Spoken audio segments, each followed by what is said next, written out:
Oi, gente, meu nome é Helena e hoje eu tô aqui pra falar dos livros que eu li em junho. Foram vários livros pequenos e vários audiolivros, tá? Mas eu li 10 livros em junho e, infelizmente, não foram leituras tão legais. Tiveram vários livros bons, mas não teve nenhum muito bom e tiveram alguns livros ruins. Mas tá tudo bem, eu vou falar da minha experiência aqui com vocês, eu espero que vocês consigam pegar recomendações e se não conseguirem, que pelo menos seja divertido, né? Porque é sempre legal também a gente falar mal dos livros que a gente não gosta. Antes de começar, lembrando que todos os livros que eu vou falar aqui vão estar linkados na descrição, então caso vocês se interessem por algum deles, por favor, comprem com o meu link, que vocês me ajudam com uma comissão sem me dando valor pra vocês. E eu vou deixar também aqui o link pra assinar a Amazon Prime, porque esse mês, do dia 16 até o dia 21, eu acho, por aí, vai ter o Prime Day. Eu vou divulgar ofertas no meu Instagram, no grupo do Telegram, em todos os lugares. Muitas ofertas são exclusivas para assinantes Prime. Então você assina agora, eu acho que com 30 dias grátis, para aproveitar as promoções e depois cancela se quiser.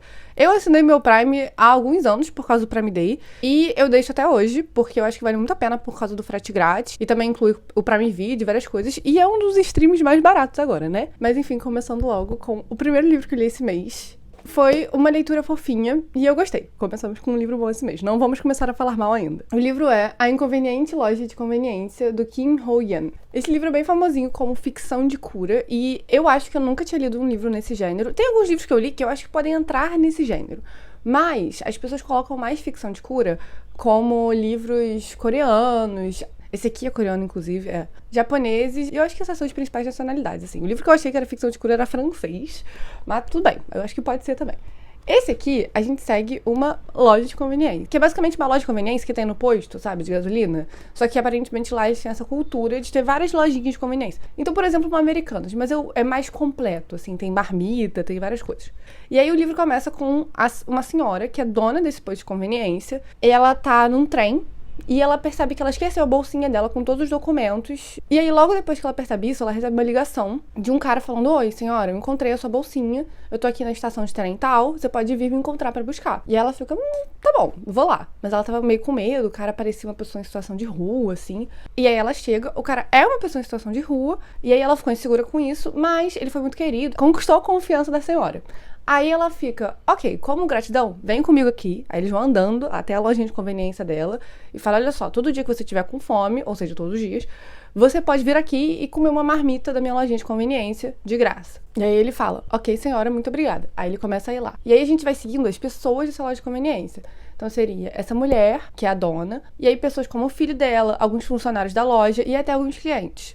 Eventualmente, eu acho que não é spoiler falar isso, né? Tá, eu vou falar porque tá na sinopse. Eventualmente, esse cara começa a trabalhar na loja de conveniência. E isso também, né, cria atritos com os funcionários, cria atritos com alguns clientes, porque ele não tem muitas habilidades sociais. E durante esse tempo todo, a gente não sabe quem é esse cara. Aparentemente, ele não tem nenhuma memória da vida dele antiga, porque ele era alcoólatra. Então, ele tá ali se tratando, superando esse vício. São várias mini historinhas seguindo esses personagens, sempre centrando no Doc-go, que é o nome desse cara que estava em situação de rua. O livro é muito querido, ele é muito fofo e ele é super rápido de ler, eu li acho que em 1 ou 2 dias. E uma coisa que me pega, eu acho que é escrita coreana, porque eu já li histórias assim, mas é uma escrita muito descritiva, é muito direta. E aí ele estava na loja, e aí ele fez isso, e aí ele fez isso, e aí ele fez isso. Aí a pessoa sentiu isso, mas aí ela conversou com ele, e aí sentiu isso. É muito... Eu não sei, parece... Não é muito o que a gente escreve. Eu não acho que eu não marquei nada de exemplo. Mas eu até li pro meu amado uma parte, e ele falou: cara, como assim? Como assim essa escrita? Eu fiquei: sim, a escrita é diferente. E aí eu acho que demora um pouco pra eu me acostumar, né?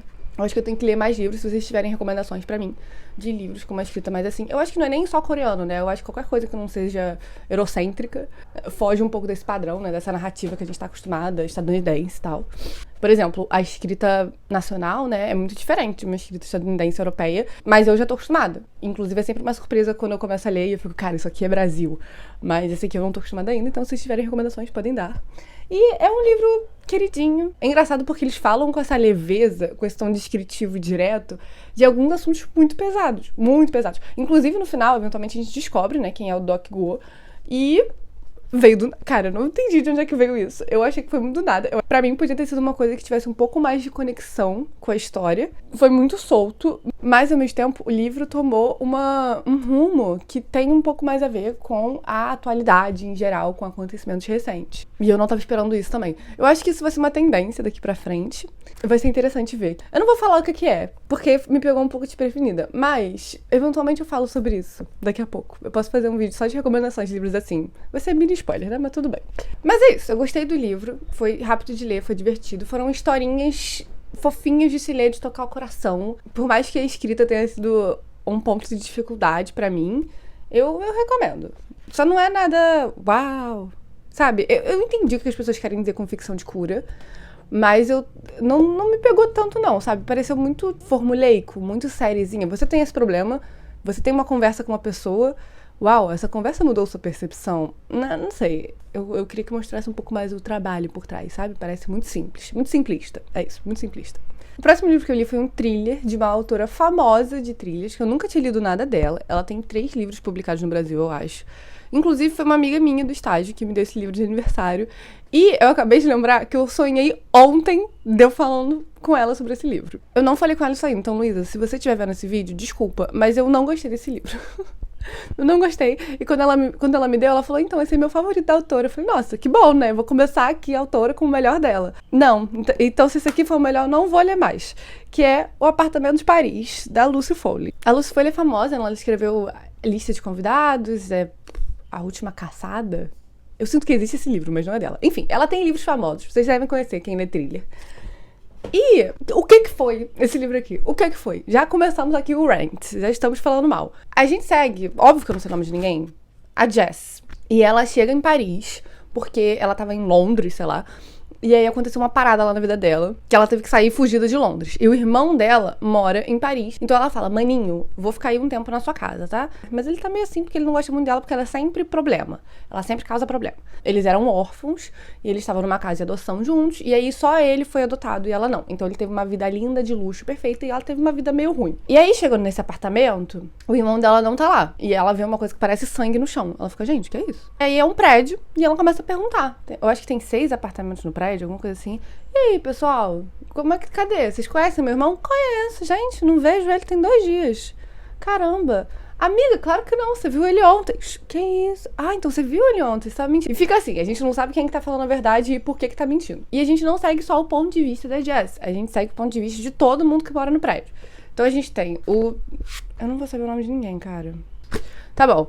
Tem uma adolescente que ela é muito protegida, assim, pelo pai. O pai é meio machista. E ela tem, sei lá, 19 anos. E ela tá querendo um pouco se rebelar. Ela era meio afim do Ben, que é o irmão da Jess. Acho que tem o Daniel, que é o melhor amigo do Ben. Eles estudaram juntos na faculdade. E tem um casal que mora na cobertura, que é claramente a mulher que casou, principalmente por causa do dinheiro, e o cara casou com ela porque ela era bonita, e agora ela tá sendo negligenciada porque ela tem lá seus 50 anos. Beleza. E também tem uma caseira que cuida do prédio todo, e ela aparentemente odeia todo mundo que mora lá. Uma coisa que vou dar um ponto aqui por esse livro, as vozes são diferenciadas, tá? A gente consegue, quando troca de ponto de vista, a gente consegue ver quem é quem. Ok, estamos num bom ponto aqui. Pontos ruins. Cara, o livro não anda. O livro não anda. Não acontece nada. Só fica a Jess conversando com as pessoas. A gente troca os pontos de vista. Aí a pessoa fala como aconteceu naquela noite. E você não sabe o que é. E ninguém te fala. E o livro inteiro... Assim, não é... de vez em quando tem uma tensão. E a gente vai descobrindo as coisinhas aos poucos. E aí tudo bem. A gente não saber no início o que é. Porque depois a gente vai descobrindo. Não. A gente só descobre tudo no final. O livro inteiro é um nada. Nada acontece. A Jess é uma chata. É uma burra. Inclusive, tinha todo um suspense do que tinha acontecido em Londres pra ela ter fugido. E aí fica esse suspense pra nada. Porque assim, ela não nem conversa com alguém sobre isso. Ela conta pra gente, pro leitor. Então não sei por que não contou logo de início. E aí ela está fugida. Ou seja, a gente, leitor, ou eu pelo menos, fiquei achando que isso ia vir o quê? Assombrar ela, alguém ia atrás dela. Olha só, não se preocupem, tá? Ninguém vai atrás dela. Isso é só irrelevante. Irrelevante. Ela só fez uma coisa lá com um cara em Londres. Realmente errada, mas com razão. Eu acho que ela tá certa. E é isso, esse é o passado dela. Inclusive, todo mundo ficava, nossa, essa é a irmã do Daniel. Essa é a irmã que ele falava que era problemática. E não conseguia ficar fora de situações horríveis na vida. Cara, não vi isso acontecendo. Não vi. Eu acho que a construção de personagem desse aqui é horrível. Porque a Jess, que era pra ser a nossa protagonista, a pessoa mais desenvolvida, Era uma rua completamente básica. A única coisa que ela fazia era meio que xeretar os lugares. E era engraçado. Não, isso era um pouco engraçado. Porque a gente tava no ponto de vista dela e parecia que ela era uma detetive, assim. Olha só, eu tenho que... Eu entrei no quarto do Daniel e observei discretamente o fundo de tela dele do computador, os livros que ele tinha na estante. E aí troca pro POV do Daniel. Essa garota tava na minha sala, olhando pra tudo, fazendo um monte de pergunta, muito esquisita. Foi no banheiro, demorou meia hora pra voltar. Ou seja, ela tava achando que ela tava passando despercebida. Não tava passando despercebida por ninguém. Tava ali sendo uma espalhafatosa. Tem um personagem aleatório também, que inclusive eu tava escutando de um livro desse aqui, e eu não tinha entendido quando que ele apareceu. Que ele era o chefe do Ben, porque o Ben era jornalista. E aí, do nada, ele tava fazendo a maior parte da trama, assim, cara, de onde é que esse cara veio? Eu tive que voltar pra ver quando ele apareceu. E ele apareceu num momento aleatório também. E eu não entendi por que ele começa a fazer parte da trama, o que ele tem a ver. Porque essas pessoas do prédio, elas têm uma conexão que a gente vai ver eventualmente. Esse cara do jornal, não. Não sei o que ele tá fazendo ali. E aí, tudo que acontece no final, assim, a reviravolta, que pra mim foi um pouco previsível, tá? Desde o início, tava, vai ter alguma coisa a ver com isso. Aí foi, eu fiquei, ok, temos isso. Reviravolta de um mistério grande, né? E aí temos o que aconteceu com o Ben, a gente descobre, e eu fiquei... Cara, é isso? É isso que aconteceu com o Ben? Eu não sei. Eu não gostei desse livro. Todos os personagens são muito caricatos. Muito caricatos. Nada acontece. Nada faz sentido. A gente só fica na cabeça deles sendo pensamentos caricatos. Uma coisa que eu admito que é interessante é que, às vezes, os personagens não são sinceros com eles mesmos. Então, eventualmente, eles soltam alguma coisinha ali, num pensamento mesmo, que é legal de pensar, ok, tô te pegando aqui, tô te entendendo. Isso é legal. Mas, fora isso, só um livro de nada. Nada. Isso aqui não... Nossa, isso aqui é thriller. Thriller é o quê, né? Você ficar ansiosa, emocionada, coração batendo, arrepiado. Nenhuma vez. Isso aqui foi... Eu tava lendo assim, acaba, pelo amor de Deus. Desculpa pra quem gosta da Lucy Foley. Não foi pra mim. Agora, eu vou falar uma coisa que pode ser uma surpresa. Porque eu falei que eu ia ler esse livro aqui no... O que eu quero ler em junho, né? Na TBR de junho. E eu falei, gente, tá horrível esse livro. Não quero ler mais, vou odiar. E aí um pessoal nos comentários, gente, parece muito ruim mesmo, caramba. E eu gostei. Foi legal. Surpresa. E o livro é Oi Sumido, da Dolly Alderton. Não sei se vocês lembram, mas eu li tudo que eu sei sobre o amor. E eu não gostei. Não achei legal muito. Foi divertido, né? Foi mais uma decepção do que qualquer coisa. Que é uma não ficção sobre a vida da Dolly, que é uma jornalista que mora em Londres. E aí, nesse aqui, que é uma ficção, eu gostei. Ou seja, eu quero ler mais ficções dela. Eu achei bom. Tem seus problemas, né? Tem suas falhas, como sempre. Não é perfeito. Como eu disse, não tive leituras muito boas esse mês, mas foi bom. Foi prazeroso ler. A gente segue a Nina. Isso aqui nem era tão difícil de lembrar. A gente segue a Nina. E ela é uma pessoa com 30 e poucos anos, bem resolvida. Escreve livros sobre culinária. E ela também posta em revistas e essas coisas. E são uns temas bem legais. Inclusive, eu gostei dos temas do livro dela. E eu gostaria de ver isso publicado. Ela tem amigas e tal, tudo certo. Mas ela quer muito ter um relacionamento. E aí ela baixa a versão de Tinder lá deles e sai com um cara. E esse primeiro encontro é perfeito. É lindo, perfeito. E aí eles começam a entrar no relacionamento. E eu pararia por aqui, de contar a sinopse. Eu falaria um pouco mais de coisas da vida da Nina, como, por exemplo, o pai dela tem demência. Isso, inclusive, é uma parte muito grande do livro. E eu acho muito bom, acho a melhor parte do livro. A relação dela com o pai, com a mãe, que mora com o pai, cuidando do pai. E ela é muito distante da mãe, ela não gosta muito da forma que a mãe cuida do pai. Ela não entende muito a mãe também não entende muito ela. Enfim, é muito interessante essa relação familiar. Mas eu vou falar o que mais acontece nesse livro, apesar de eu achar muito sem noção. Mas tudo bem. O nome do livro é Oi Sumido. O nome do livro em inglês é Ghost, que é fantasma. E está na sinopse também. O livro fala sobre ghosting, que é quando você tá falando com alguém, você tá saindo com alguém, tá num relacionamento, e a pessoa simplesmente some. A pessoa não termina com você, ela não fala, oi, eu quero um tempo, eu acho que não tá muito bem. Some. Desaparece. Para de te responder, te bloqueia, sei lá. É isso. Isso que é ghosting. Eu já sabia disso sobre o livro, né? Eu acho que eu até falei no último vídeo lá do que eu queria ler em junho. Ou seja, quando ela começou a sair com esse cara, que eu acho que é o Max, eu já tava esperando ele sumir. Só que eles tiveram semanas, meses, de um relacionamento perfeito, lindo. Ele falando que queria casar com ela no primeiro encontro. Perfeito. Love bombing, né, pessoal? Mas eu fui até conferir aqui. Ele começa a sumir na página 170. E ela admite que ele realmente sumiu lá pra página 200, depois da página 200. E o livro tem 400 páginas. Então, assim, está na sinopse e no título, em qualquer coisa, uma coisa que só acontece no meio do livro. Como assim? Como assim? Isso não faz sentido pra mim. Eu acho que eu preferi ter lido o livro sem saber isso. Desculpa se eu também tô estragando a experiência pra vocês. Mas tá tudo, tá na sinopse, tá em tudo. Então, não gostei dessa decisão. Mas o livro em si é bacana, tá? A Nina é uma pessoa, apesar de meio burra às vezes, legal. Ela tem bons relacionamentos. Ela tem uma dinâmica interessante com o vizinho dela, que foi resolvido de uma forma muito teen pra mim, tá? Muito adolescente. Isso não aconteceria na vida real. E eu sei que é ficção. Tem que seguir as próprias regras. Até ali o livro tava pé no chão. Essa conclusão com esse vizinho, não achei bacana. Não entendi o ponto, né, de conciliação. Depois tudo bem, mas o ponto, o que tá acontecendo? A Nina tem essas questões familiares, que como eu falei, são as melhores do livro pra mim. Ela tem essa questão com o pai, ela sempre foi muito próxima do pai. Então ele com essa demência, ele tá se esquecendo de coisas da vida dele, estava se esquecendo dela. Então ela começa a ter essas reflexões sobre memória, o quanto da pessoa é memória, porque ele tá esquecendo a vida dele desde que ele tem 15 anos, então ele não é a mesma pessoa mais. Tem umas reflexões bem bacanas. Também a mãe, no papel de cuidadora, ela vendo à distância o que tá acontecendo com o pai, mas não vivenciando ali como é difícil o dia a dia. Inclusive, essa eu achei uma conclusão muito boa, porque elas estavam até o fim do livro com problemas de comunicação. Aí, eventualmente, elas vão conversar e ficam: e aí, mãe, qual a tua? Não tô te entendendo. Por que você tá assim? Aí, mãe, eu que não te entendo. Aí elas finalmente se explicam. E eu amei o que a mãe falou, foi incrível. Eu gostei muito dessa relação. A relação com as amigas também. Ela tem duas amigas principais, assim. Tem a Catherine. Não vai estar aqui, né, gente? Mas ela tem uma amiga que está casada e tem filhos. E, de novo, uma dinâmica boa. Essa amiga que está casada e tem filhos, muitas vezes menospreza os problemas dela, falando: ai, tá bom, tu está falando não importa, porque eu tenho filhos pequenos e minha vida é muito difícil, muito mais difícil que a sua. Então ela cancela compromissos, ela vai ficar pouco tempo, ela não valoriza a presença da Nina, porque ela considera ela uma pessoa inferior, assim, por não ter filhos. Inclusive, eu concordo com essa opinião, tá? A Nina acha isso, aí quando ela vai conversar com essa amiga, a amiga fica: cara, claro que não, mas eu achei isso também. Eu não tô achando a Nina não confiável nessa parte. E ela tem uma outra amiga também principal, que acho que é a Lola. Ela quer muito casar. Ela quer muito ter um relacionamento. Então ela tá sempre tentando. Ela vai em vários encontros, todos os aplicativos de namoro.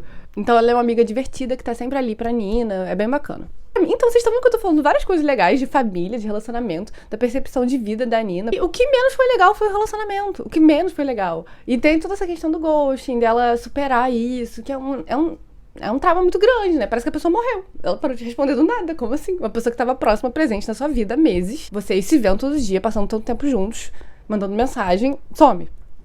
Estranhíssimo. Essa foi a parte menos legal. Foi fofa ela experienciar um relacionamento, ela numa nova coisa, ela analisando. Ela fez uns comentários legais também sobre isso. Mas essa questão do ghosting em si não foi muito bacana.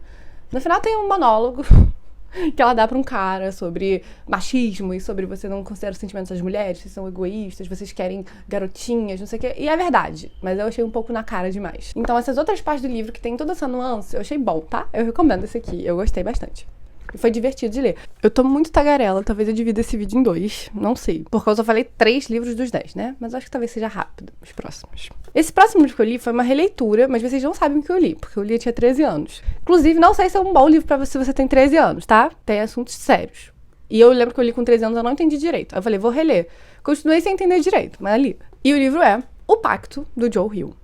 Ele é publicado lá fora como Horns e tem um filme com o Daniel Radcliffe, o Harry Potter, né? E eu li o livro na época que saiu o filme, então acho que 2013, 14, por aí. E eu não lembrava de muita coisa, eu só lembrava da premissa. E esse aqui foi uma certa decepção. Na época que eu li, eu fui ver, porque eu tinha um perfil do Goodreads antigo, né? Que eu dava minhas notas até os 14 anos, por aí. Eu tinha dado 3 estrelas. Eu não falo mais estrela aqui, mas isso aqui eu vou falar. Eu tinha dado 3 estrelas. E aí, pra isso aqui, na minha releitura agora, eu dei 2. Em O Pacto, a gente segue o Will Parrish. Não, Ignatius Parrish. Ig. E o Ig, um dia, ele acorda e ele tá com chifres nascendo da cabeça dele. Ele teve uma noite, assim, de bebedeira, absurda. E aí ele fica, cara, que isso? Tô doidão. Aí ele vai falar com a namorada dele. E ele fala, cara, você tá vendo isso na minha cabeça? E aí ela fala, tô. Inclusive, você é um bosta. Eu te odeio. E eu quero ficar muito gorda, muito gorda, muito gorda pra você terminar comigo. Inclusive, gordofóbico esse discurso. E aí ela começa a comer um monte de donut, assim, tipo... Blá, blá, blá. Ele fica, ok, estranho, mas beleza. Vou no médico. Tem uma criança chorando. Muito. Fazendo pirraça. Aí a mãe olha pra ele e fala, então, eu queria muito meter porrada nessa criança. Eu queria largar ela. Eu quero largar minha família. Eu tô tendo um caso com esse cara. E eu quero muito ficar com ele. Nossa, eu odeio essa criança, eu odeio ela. Ela me odeia também. E aí, ele começa a perceber, nessa cidadezinha pequena, que as pessoas, quando olham pra ele, elas começam a tratar ele realmente como se fosse o seu diabo pessoal. Então começam a confessar os seus desejos profundos, obscuros, essas vontades ruins, os pensamentos intrusivos que a gente tem, basicamente. Eles querem dar voz a esses pensamentos intrusivos. E o Ig percebe que ele consegue encorajar isso. E por que isso é interessante? É uma cidade pequena.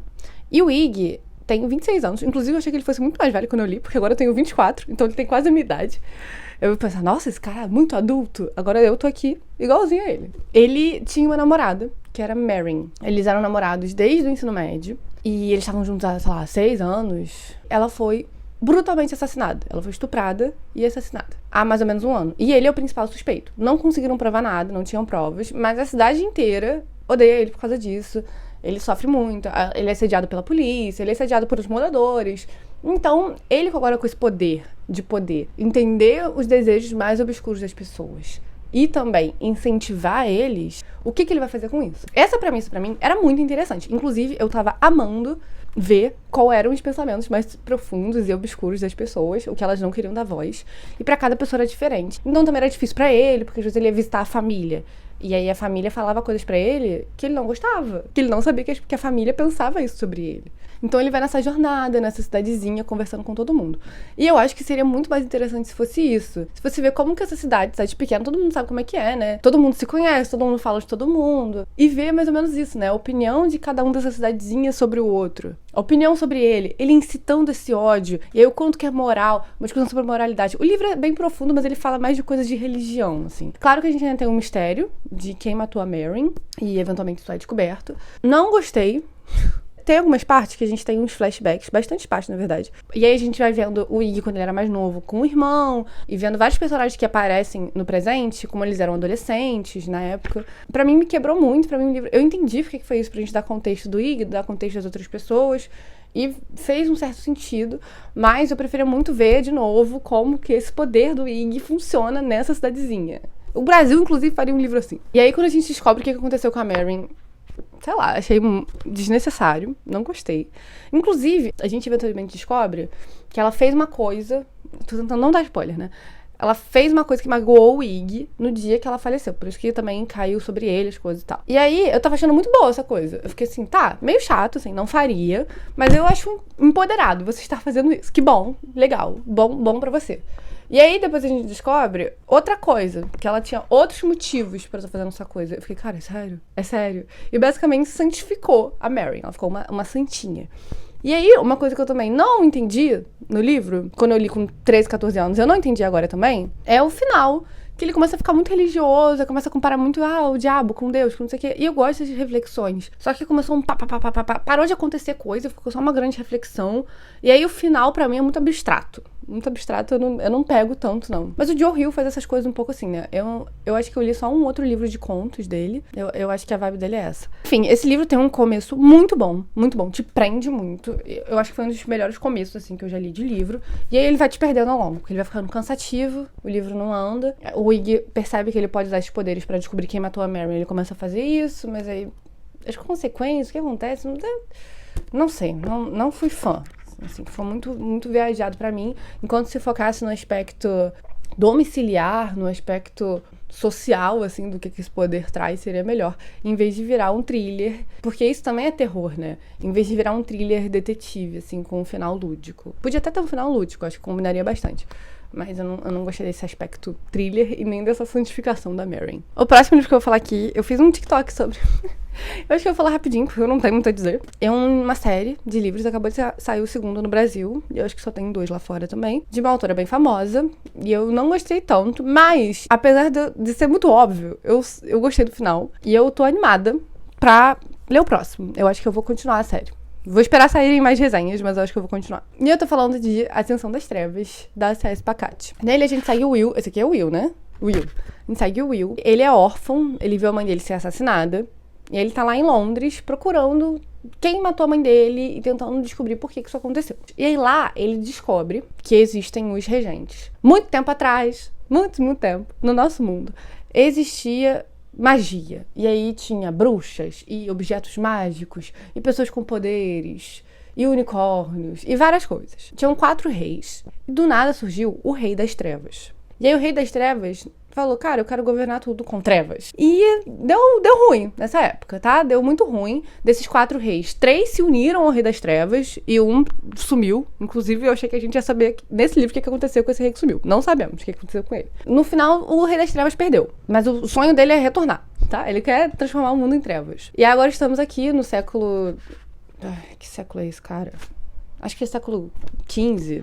Gente, não sei, eu acho que tipo século XVI ou XVII, não achei. E eles estão tipo, cara, o Rei das Trevas está quase voltando, precisamos impedir. A gente tem os regentes, que são descendentes dos cavaleiros da corte dos reis daquela época, do lado da luz. Eles são chamados do mundo todo e eles ficam num lugar escondido onde tem objetos mágicos. Eles não têm magia, mas eles têm objetos mágicos. E eles também têm super força, agilidade. Eles treinam a vida inteira. E o objetivo deles é impedir o Rei das Trevas. Essas pessoas são descendentes. O Rei das Trevas vai renascer. E eles acham que o Will pode ter uma conexão com isso. Aí o livro é basicamente isso. Tem o Will, aí tem uma garota que eu esqueci o nome. Gente, nem tem o nome dela na sinopse. Mas ela é uma diva, ela é a melhor personagem. Eu esqueci o nome dela. Tem uma garota lá que ela tá do lado das trevas, só que ela não sabe. Só a família dela tem envolvida e ela acha que é um pessoal mercante lá de Londres. Aí tem uma guerra, ela fica, gente, pessoal do mal. Aí ela foge com os regentes e lá ela descobre que a família dela tem a ver com as trevas. E ela fica, cara, eu acho que eu vou ser do lado da luz. Eu acho que eu quero isso. E é isso. O pessoal, eles ficam lá no lado da luz treinando pra eventualmente combater o pessoal das trevas. Primeiro, que premissa genérica. É isso que você conseguiu criar. É isso, Césio Pacati. Você voltou no tempo e aí você criou... tinha o pessoal da luz e o pessoal das trevas. Aí eles iam combater porque o cara das trevas queria botar o mundo em trevas. Cara, que é isso? O que é isso? Tem quantos anos? 10? Premissa básica, não gostei. Segundo, não acontece muita coisa nesse livro, tá? Eles só ficam fazendo artimanhas. Aí tem gente que tá sequestrada com o pessoal das trevas. Ele, vamos fazer uma missão pra tentar resgatar essa pessoa. Aí dá errado. Aí dá certo. Aí dá errado. Aí vai indo. Aí tem uns personagens que aparecem também, a Catherine, sei lá. Aí ela começa a entrar na história. Tinha ponto de vista dela solto, assim. Pra mim, não precisava desse ponto de vista. Não fez nenhum sentido. Mas do nada, começa a ter o ponto de vista de uma garota lady, que é noiva, e tá morando na cidade, em Londres. Num paláciozinho. Do nada. Não tem nenhum sentido. E tem uma coisa que me irrita nesse livro, que eu não vou falar aqui, tá? Eu não vou falar aqui.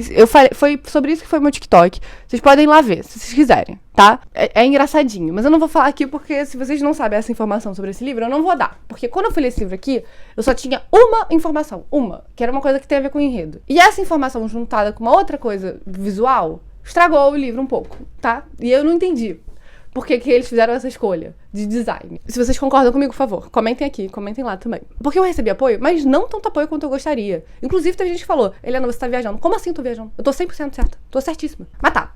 Aí o que acontece? O final estava previsível. O livro tava meio parado, assim, sabe? Ao longo. Eu não fiquei tão intrigada.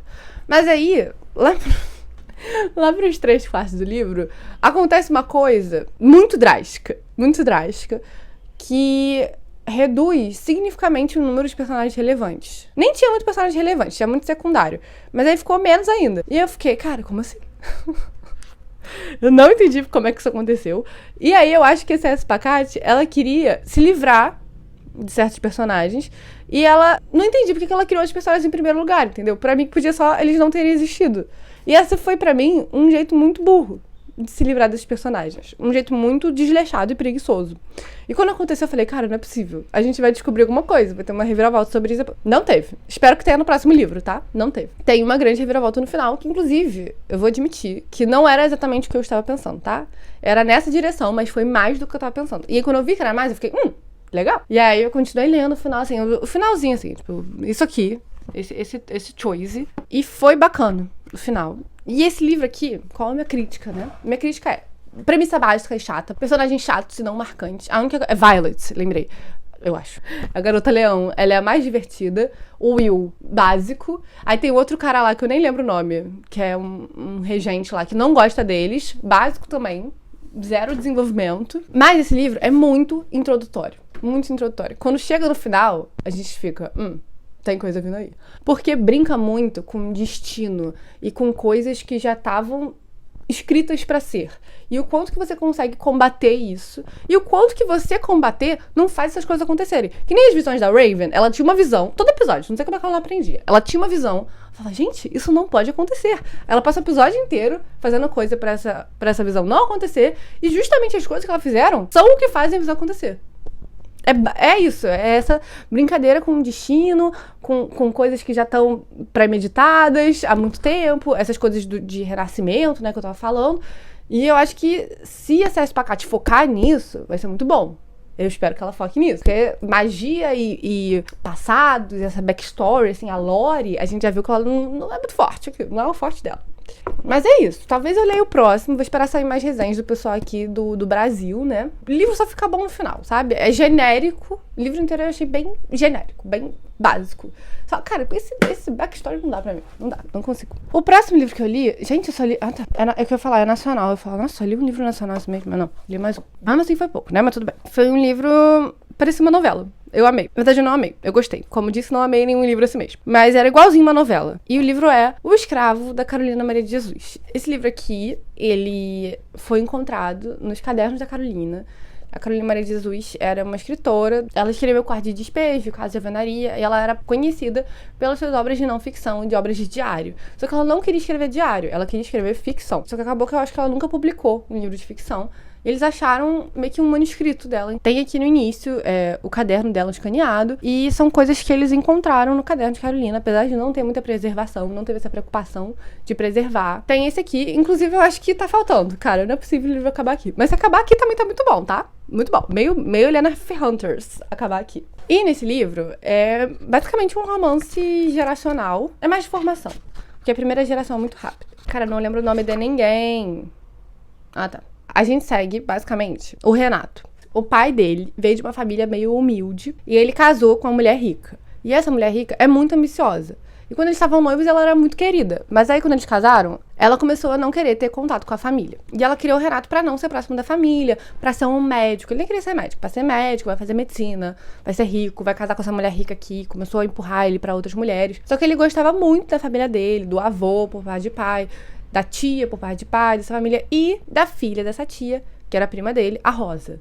E aí ele queria muito casar com a Rosa, E o livro é basicamente sobre esses desejos, e é sobre controle. Eles falam muito dessa mulher matriarca, que é a mãe do Renato. Controlar muito ele. Ela quer que eles casem com essa mulher rica, que é a Marina, mas ele quer casar com a Rosa. Aí toda vez que ele encontra com a Marina, ele ignora a Marina. Aí ele tá triste, tá com a Marina, e a Marina tá triste, tá com ele, porque ela se sente desquerida, né? Ela queria ser querida pelo Renato. E aí o Renato também com essa relação muito boa com a família por parte de pai, tratando a tia quase como uma mãe. Aí a mãe fica com ciúme, falando, pô, eu que sou mãe dele, eu que dou tudo pra ele, eu crio ele pra ter tudo melhor, pra ter uma vida rica, pra ser médico, pra ter não sei o quê. E por que ele tá indo pra tia, que é pobre? Por que ele gosta desses pobres? Eu não quero que eles sejam pobres. Essas pessoas não são cultas. O nome do livro é O Escravo, brincando com essa coisa de você ser escravo dos seus desejos, de você ser escravo da sua mente. Eu imaginei 100% uma novela da Globo. 100%. E o livro, interessantemente também, não é descrito em nenhum momento, mas tanto a minha percepção, quanto tem um prefácio e um pós-fácio, a percepção das pessoas que analisaram também, retrata pessoas brancas. É isso, não descreve, mas assim, a mãe do Renato não queria que ele ficasse com a Rosa. Se a Rosa fosse preta, você não acha que ela ia usar desse argumento também pra falar dela? Ser racista? E ela não faz isso. Então, por mais que não tenham descrições, como as questões principais são classes, que são discutidas aqui, é assumido que a Carolina tá falando de pessoas brancas. Eu achei muito interessante, porque ela botou o nome do livro de O Escravo. A gente tá comparando a escravidão de pessoas que conviveram, né, tipo, pessoas pretas, com a escravidão do sentimento, com a escravidão do desejo, com a escravidão de você ser imposto o desejo de outras pessoas. Tá até na sinopse que no pós-fácil eles fazem bastante disso. A Fernanda Silva e Souza, no pós-fácil fala: retrata o universo da sala de visitas e suas adjacências, marcado por interesses escusos, ambições desmedidas e expectativas irreais, sem, no entanto, subtrair dimensões humanas e ordinárias dos personagens. Então, assim, no pós-fácil ela analisa bastante que a Carolina mostra que, por mais que as pessoas sejam brancas e elas não sofrem racismo, elas ainda têm uma vida muito difícil. Elas ainda sofrem muitas outras pressões de classe, entre si mesmas, de posição social, machismo. Eu não sei, como assim? Tipo assim, a gente já sabe disso, né? Eu não entendi muito por que a Fernanda chegou nessa conclusão. Porque eu tava lendo, ela fez um livro sobre pessoas brancas falando sobre essas vivências. Tudo bem, Inclusive, ótimo que ela não focou, tipo, eu sou preta, eu tenho que escrever sobre gente preta? Não, vou escrever sobre o que eu quiser. E escreveu bem. Mas não é exatamente isso que todo mundo sabe. Todas as mídias de consumo de pessoas brancas estão mostrando como que as pessoas sofrem. Tipo assim, sempre tem um conflito, sempre tem uma vitimização. Não tô nem falando que é ruim, assim, tipo, mídias de pessoas brancas tem um arco, né? E o arco normalmente envolve sofrimento. Então, parecia que a Fernanda tava falando, eles não são pretos, mas eles também sofrem. Tipo, sim, todo mundo sabe. Não sabe, inclusive, isso é até uma discussão que a gente tem hoje em dia sobre literatura negra, né? Por exemplo, é muito mais interessante quando a gente tem literatura negra que não foca só no racismo. E normalmente, quando pessoas brancas fazem personagens pretos, eles focam só no racismo. Sendo que as pessoas pretas não só vivenciam racismo, elas vivenciam muitas outras coisas, tem muito mais questões. Então, sei lá, você quer ler um livro que envolva pessoas pretas e não seja sobre racismo, seja um romance, seja uma ficção científica, sabe? Não sei, eu gostei do livro, sabe? Eu gostei dessa vibe de novela, ele é contado bem parecido com A Inconveniente Loja de Conveniência, de ser bem direto. Aconteceu isso, ele sentiu isso.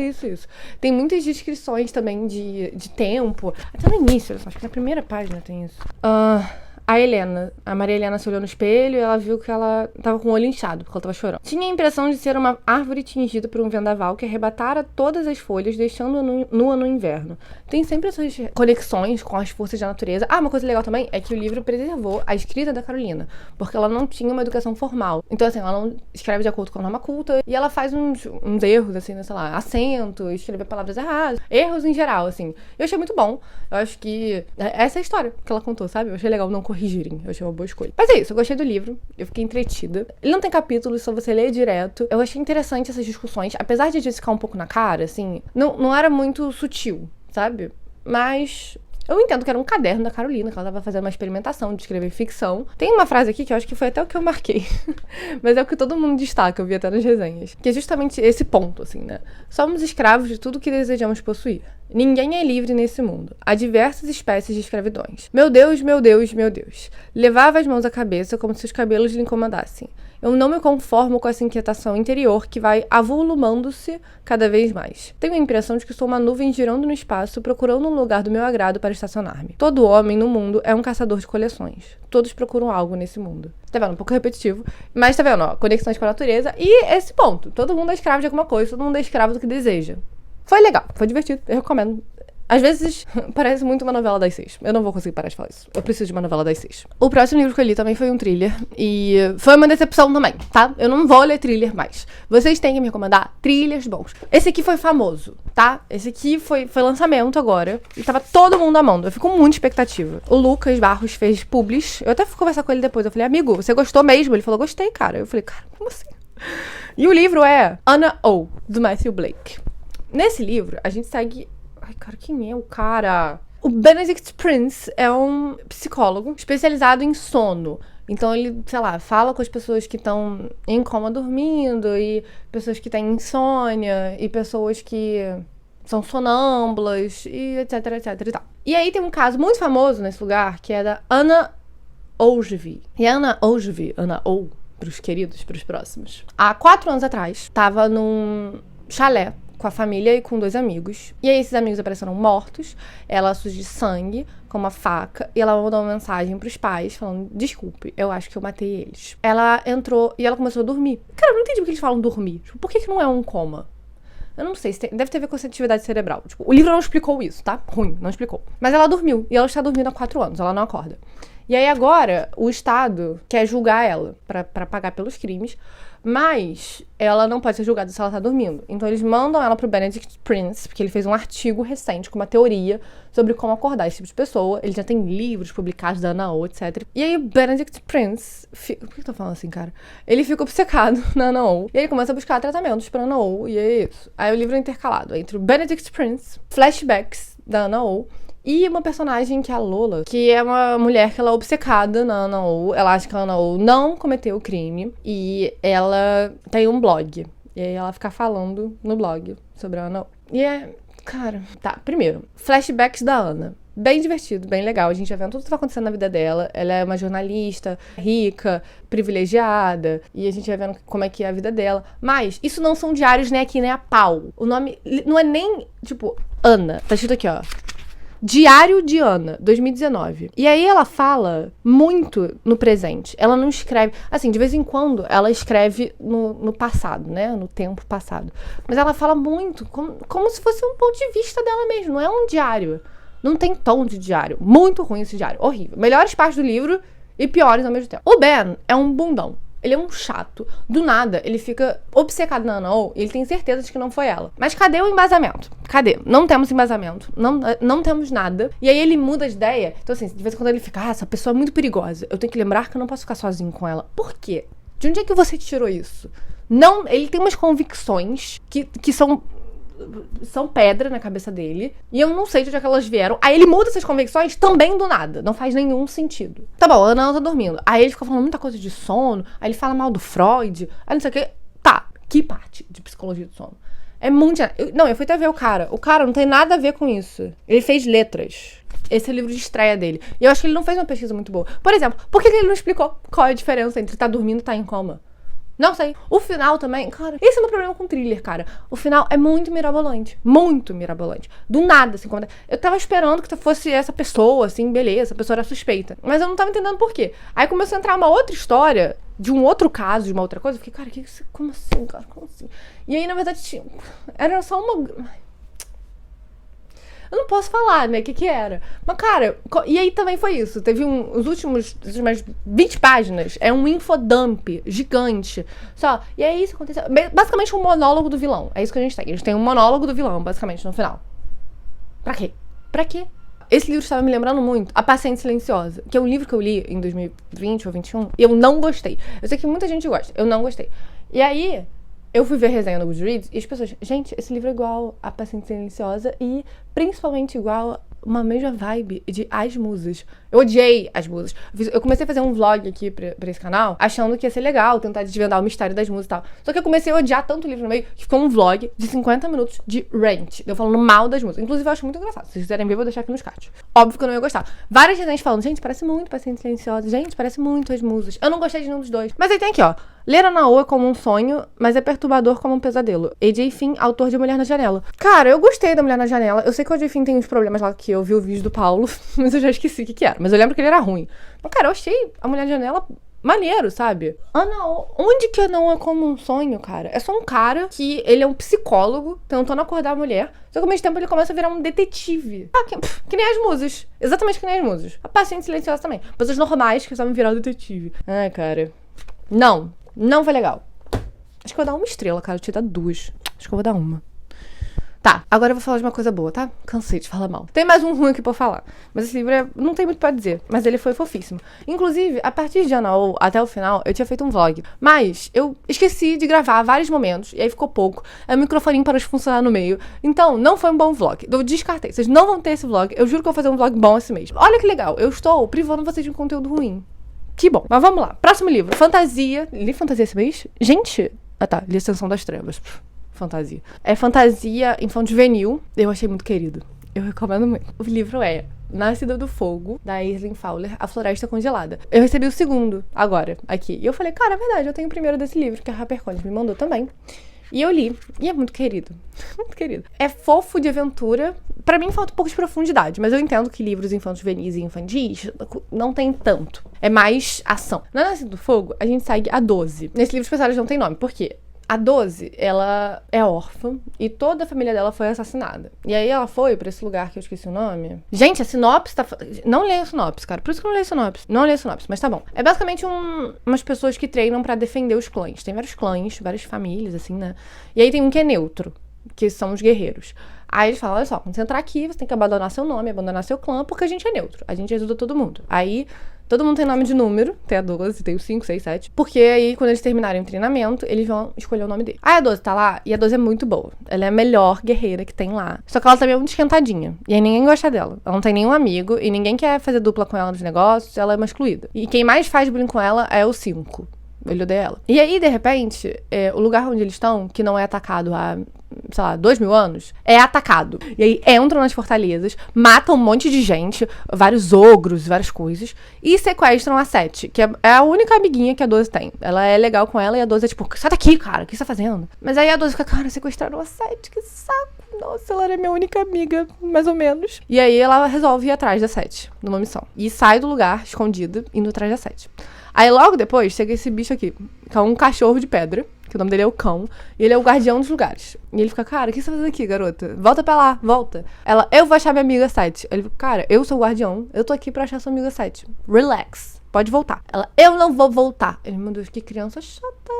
Cara, olha só, eu vou ter que te levar de volta, porque eu não posso escolher a vida de um no lugar do outro. E se eu te levar de volta, eu vou perder a outra, então eu vou estar te escolhendo no lugar dela. Então, por favor, só volta, é ali do lado. Ela, não, cara, relaxa, eu vou contigo, eu consigo. Nossa, pré-adolescente. Aí eles estão lá na jornada. Aí, do nada, brota o 5 e o 6. O 5 é o que fazia muito bullying com ela. E o 6 é o amigo do 5. E ela não entende porque o 6 é amigo do 5. Mas ele é. E ela fica, cara, o que estão fazendo aqui? Aí ele, gente, a gente vai resgatar a 7. Por quê? Porque sim, cara. Você veio também. E aí o Cão tá tipo, meu Deus, mais crianças, mais pré-adolescentes. E eles estão tipo, cara, vamos todo mundo com você, Cão. E aí eles estão lá andando atrás da 7. E aí estão ficando dando voltas. Aí entram na floresta congelada, né? E aí tem bichos do mal, tem ghouls, tem ifrits, que são bichinhos do fogo. E eles passam por vários desafios, várias peripécias. É meio isso, né? A 12 tem que aprender a confiar nos outros, tem que aprender a ter amigos, tem que aprender a ser querida, porque ela tem muita culpa de sobrevivente da morte dos pais dela e da vila inteira dela, porque todo mundo morreu. Então ela é muito traumatizada com isso, ela sempre tem pesadelos, inclusive um negócio muito fofo. Eles tomam um negócio pra não ter pesadelo. E eles tratam isso com muita seriedade. Então, tipo assim, uma hora a 12 vai ficar de castigo lá com as caçadoras, e ele fica tipo assim, eu vou mandar o seu leite dos sonhos, porque você não precisa sofrer mais. Quando eles estão na floresta, ela fica super nervosa pra dormir. E aí o urso, eu sempre acho que é um urso. Aí o cachorro, você não tem leite dos sonhos, né? Aí ela, não. Aí todo mundo fica, nossa, eu também já passei por isso. A gente tomava leite dos sonhos. É muito ruim ter pesadelo nesse lugar, aparentemente. Eles tratam com muita seriedade. Divertidíssimo, gostei, tá? Achei que foi muita ação e pouco desenvolvimento de personagem. Mas no final, a gente vê a 12 refletindo e evoluindo muito como pessoa. Mas, de novo, um livro que é só ação. E aí, no final, a gente tem uma reviravolta que pra mim veio do nada. Essa aqui eu não consegui adivinhar. Olha só, não foi pra mim. E, de novo, um discurso do vilão. E é um livro também muito introdutório. Eu acho que a partir daqui, né, vão vir mais coisas aí. Pavilhão da Caça é o nome do lugar que eles estão. Mas é isso, eu quero ler o próximo já. É muito queridinho. Cara, os livros infantis estão bons, né? Esse aqui tá bom. Zachary Ing, que eu li recentemente também. Imperador Dragão tá bom também. Muito bom. Tá bom, gente, tá acabando o filme. Eu li Parte de um Corpo, de vários autores nacionais. É um livrinho que eu ganhei na Tag, quando eu assinava. Foi um brinde de um mês. E tem da Mel Duarte, Gessé Andarilho, Tati Bernardi, Cláudia Tages, Giovanna Madalosso, Antônio Prata, Jarid Arraes e Prefácio de Socorro Acioli. Então, são vários contos que tem a ver com parte do corpo. E eu vou falar uma mini sinopse e minha resenhazinha aqui pra cada um dos contos, tá? Billy número 5 é da Cláudia Tages e é sobre uma mulher que tá morando com um marido, namorado dela, na pandemia. E ele fez uma cirurgia no fígado, eu acho. E ele tá obcecado em fígados. E ele fica pedindo pra ela recitar coisas sobre o fígado, não sei o quê. E ela não aguenta mais ele. Não aguenta mais ele na pandemia. Quer que acabe a pandemia só pra ela sair de casa pra ficar longe dele. E eu gostei muito desse. Muito bom. Esse foi meu segundo favorito. Melanomas, da Giovanna Madalosso, é sobre uma senhorinha solitária que mora num prédio. Aí um dia, o vizinho dela de cima, que é um senhorzinho, pede pra ela ficar olhando as pintas nas costas dele mensalmente pra ver se alguma mudou. Porque, pra ver se é melanoma, né? Ela começa uma conexão com esse cara, começa a se cuidar mais e é fofinho. Bourbon, do Antônio Prata, é sobre um homem que vai ter relações com a mulher, mas ele não consegue desempenhar a função. Ela fica, cara, relaxa, acontece com todo mundo. Mas aí o membro dele, o pênis dele, começa a falar. Fica, olha só, minha filha, isso aqui não é culpa minha não, vambora. Vamos falar a verdade aqui. Ele e a mulher que ele ia ali fazer um amorzinho, conversando com o pênis dele. E esse foi engraçado, mas nada demais. Engolir o Amor, da Jarid Arraes. Perfeito. Esse foi o meu favorito de longe. É uma mãe que tá com câncer no estômago, se eu não me engano. E a filha faz uma promessa de que ela vai fazer um jejum máximo pra mãe melhorar. E aí ela começa a rezar, ela começa a fazer um jejum, e ela emagrece muito. E ela fica pedindo pra mãe refazer o exame. E a mãe refaz, continua igual. E aí a mãe começa a ficar irritada com ela. Para com essa coisa de crente, mas ela não é muito da igreja. E aí tem muita relação familiar, tem relação com religião, relação com o próprio corpo, de família. Lindo, belíssimo, bem escrito. Perfeito, melhor de todos. O Dedão de Carolina, da Tati Bernardi, é sobre um dedão. Aí ele ficou falando da vida dele com a Carolina. Ah, eu sou um dedão. Quando eu era pequena, ela botava na boca, ela botava o dedo no chocolate pra comer. Aí depois foi passar no rosto dos namorados. É legal. Uma boa historinha, pela visão do dedão. Braço direito do Jesse Andarilho, isso que eu não gostei muito. É como se o corpo fosse uma fábrica. E aí o braço direito queria ser o chefe, e aí os outros órgãos falavam, mas o braço direito não pode fazer isso, a cabeça que governa, não, mas o coração deve governar. De novo, criativo, mas esquecível. E daquele que te alimenta as memórias, da Mel Duarte, é fofo, é sobre uma boca que tá contando pra dona da boca o que elas fizeram ao longo da vida. Cantando e falando poesia, conversando com as pessoas e beijando. É meio que uma vibe do Dedão, só que mais profunda, assim, é melhor que o Dedão. Eu vi uma resenha no Scooby, eu acho, falando que esse livro é bom, só que as pessoas estavam parece uma coisa que os autores estão usando pra exibir suas habilidades de escrita. E eu não concordo, mas eu acho que parece muito um exercício numa aula de escrita. Então assim, faça um exercício aí de escrever sobre uma parte do corpo. Cada um sorteia um e vambora. E é isso, esses contozinhos criativos, divertidos. Mas o único que me pegou mesmo foi Engolir o Amor. E eu gostei bastante também de Billy. Eu recomendo, assim, passa rápido. Você lê os contos rapidinho. Eu lia 1 ou 2 antes de dormir, assim. Mas não é nada uau, que eu amei. Mas eu vou manter em casa, é bom. Por último, finalmente estamos acabando um livro que... Ai, cara, eu acho que eu sou burra pra esse livro. Esse aqui eu vou falar mal. Mas mesmo... Não, calma aí. Eu sou burra, sim. Eu tenho poucos conhecimentos sobre esse livro pra entender ele. Mas é culpa dele também, tá? Vambora. Como Organizar uma Biblioteca, do Roberto Calasso. Parece, olha só, primeiro que ele é fofucho, fofuríssimo, uma fofurinha. Mas, fora isso, chatonildo. Tem alguns ensaios nele, e eu vou falar de cada um. Tem o principal, que é Como Organizar uma Biblioteca, que começa super legal. Inclusive, eu tava anotando várias coisas, eu tava gostando. Aqui, ó. Várias anotações. Tem anotação em toda a página, basicamente. Tava lendo, conversando com o Roberto Calasso. Só que aí, ele começou a cagar regra. Ele começou a cagar regra sobre o que é ser leitor. E eu não gostei. Então ele tá sempre falando coisas tipo assim, o leitor verdadeiro está sempre lendo um livro ou 2 ou 3. Como assim? Não. Todo verdadeiro leitor segue um... Toda vez que ele fala verdadeiro leitor, eu marcava saco. Muito chato. Quem é você pra falar que é o verdadeiro leitor? Cada um tem uma experiência diferente. Só que ele fala algumas coisas que eu concordo, só que a maioria não. Ele é muito privilegiado também, ele tem umas opiniões assim, você tem que ter todos os livros do mundo na sua biblioteca, de casa, porque aí um dia você vai querer um livro que vai ser difícil de acesso e você comprou ele 20 anos atrás. Como assim, cara? Como assim? Que privilégio é esse? É legal, porque ele fala, forma de você organizar uma biblioteca. Ele fala tanto de bibliotecas gerais quanto a sua biblioteca pessoal. Até uma não organização diz sobre a pessoa. Muito interessante, isso é bacana. Mas ele começa a cagar a regra sobre tudo. E aí começou a ficar chato, eu comecei a ficar com ranço dele. Admito que eu fiquei com ranço. E aí tem um que é quase tão grande quanto esse, que é Os Anos das Revistas. Tem 50 páginas. 50 pagininhas, né? Mas, cara, o que foi isso? Eu não entendi. Tipo assim, ele tá falando de revistas literárias na França, em Londres, na Itália. E revistas literárias eram basicamente com contos de autores da época e também pra divulgar publicações literárias. Pelo que eu entendi. Eu posso estar falando besteira. E aí era isso. Ele tá falando, essa revista lançou isso. Veio outra revista pra competir. Isso é uma coisa que ele faz muito. Ele fica name dropping, tipo assim, fica falando os nomes das pessoas aleatoriamente, que eu não sei quem são. E ele não explica. E eu sei que ele troca acadêmica assim, a gente tem que pesquisar pra ver o que a pessoa tá falando, porque ele não explica. Então ele fala assim, o Breno falou isso aqui, o que foi ultrajante, considerado a relação dele com o João. Como assim? Não sei como é que é a relação dele com o João. Aí lá vai eu pesquisar, relação Breno-João. Beleza. Assim, teve um cara que ele foi super presente aqui. Nossa, porque é o France, não sei o que. Eu fui pesquisar o nome do cara. Ele tinha uma página de 5 linhas na Wikipédia. Nem a Wikipédia tinha informação sobre ele. Como é que o Roberto Calasso tem? Foi inútil essa parte das revistas. Não entendi nada. Não sei qual foi o sentido. Entendi que eles estavam divulgando. Era um negócio comunista. Aí começou a falar do nazismo. E aí o que cada um divulgava. E aí como elas divergiam. Mas eu também tanto não entendia. Porque às vezes eu achava que ele tava falando bem de um cara. Tipo assim, o Breno, ele falou isso aqui. Eu fiquei, nossa, ele concorda com o Breno. Ou seja, ele foi um otário. Eu falei, como assim, cara? Você não tava concordando com o Breno? Não entendi essa parte. Aí teve uma divertidinha, que é pequena. Nascimento da resenha. Falando como é que começou a resenha, não sei o quê. Primeiro que ele começou a falar que a resenha começou no... Tá falando que a primeira resenha é de 9 de março de 1675. Tá, parece, né? Que não tinha resenha antes disso. Vambora, Roberto Calasso. Até eu sei disso. Daí que pode ser o registro do oficial resenha. Mas até parece que as pessoas não falavam de livros antes, não tinham resenhas mais informais antes, né? E também tem o Como Organizar uma Livraria, que é parecido com a biblioteca, só que ele atualiza. Aí ele falou que ele comparou o texto dele com o texto da biblioteca, que é mais antigo, né? Não tinha a palavra e-book, não tinha Amazon, que é uma coisa muito presente hoje em dia.